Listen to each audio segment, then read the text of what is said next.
Hey guys, it's Damian from Ancillary Power Solutions. We are building a system we just finished today. This is pretty cool. But I wanted to show everybody the kind of mess that you get into building a system. I mean, this shop was like totally spick and span, clean, 5 hours ago.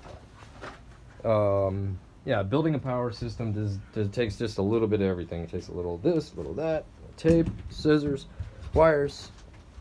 Oh man, it was so clean. I was able to sleep here tonight last night. Yeah, you slept here last night.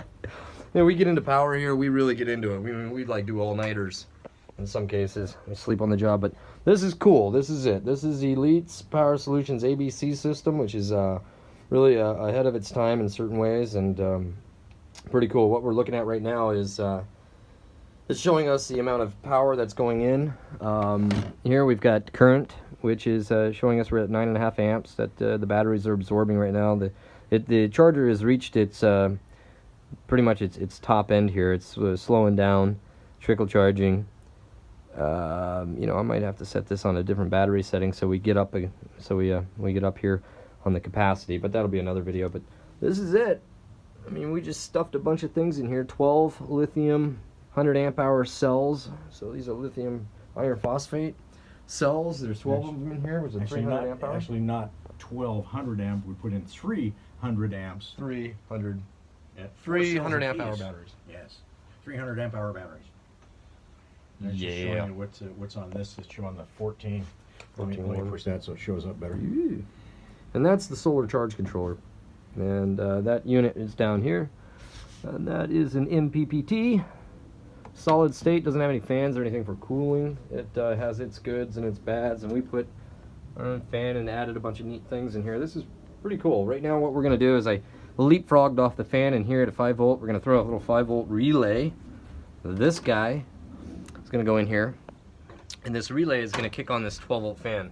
Unfortunately, we didn't know that the fan was the fan voltage driving out of this Ames was a 5 volt fan, which is basically a little muffin fan for a computer. Kind of wished Ames had done a little bit better with a 12 volt fan, a little more industrial on that note, but they didn't. They put a little tiny computer muffin fan in, which actually I've heard is a problem with the Ames. When those fans quit, they start to overheat and they burn out the charge boards on them. So anyone with an Ames, keep that in mind. Check your fans, make sure they're still running.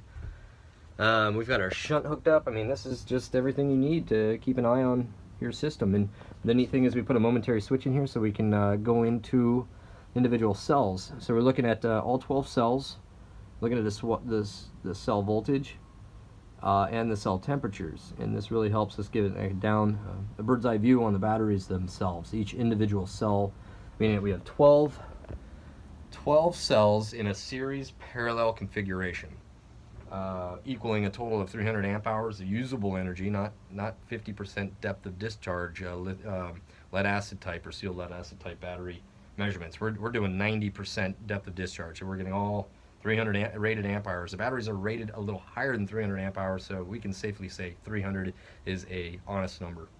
And the other nice thing about this display is it's real time.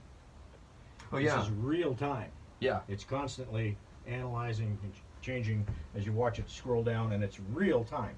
Yeah, it's pretty neat. It gives you a real neat view of what's going on in the batteries, and honestly, the most expensive part of this whole build is the batteries and this management. It's several $100s, and each battery is 620, 12. That's $1,800 in batteries.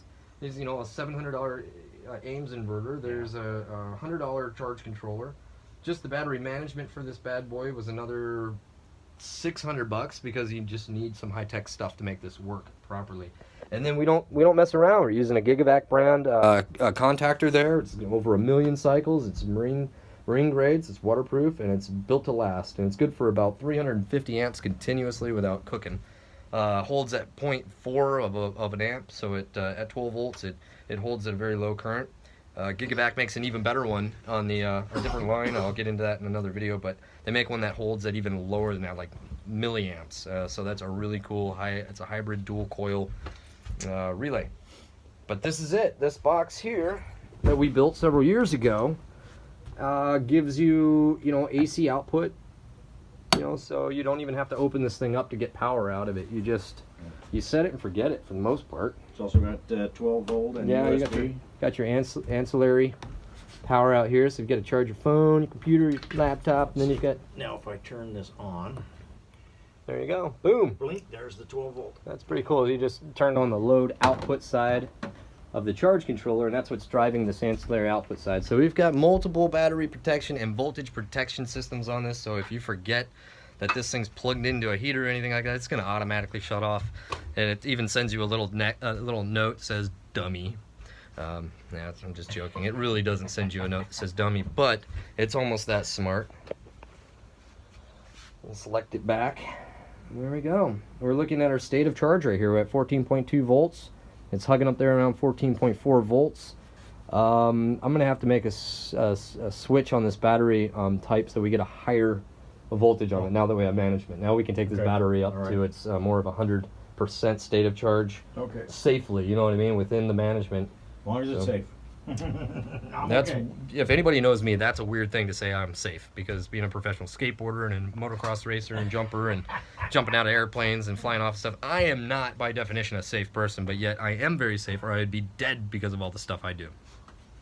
All right, thanks for tuning in. This is Damian with Sure Power Solutions, working with Master Les Hudi from Lake Powell in Utah.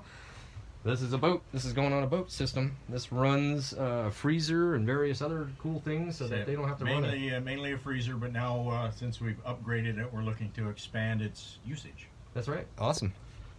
Well, check in with you, check in with me, and I'll check in with you, or however that works out, but I'll catch you later. See ya.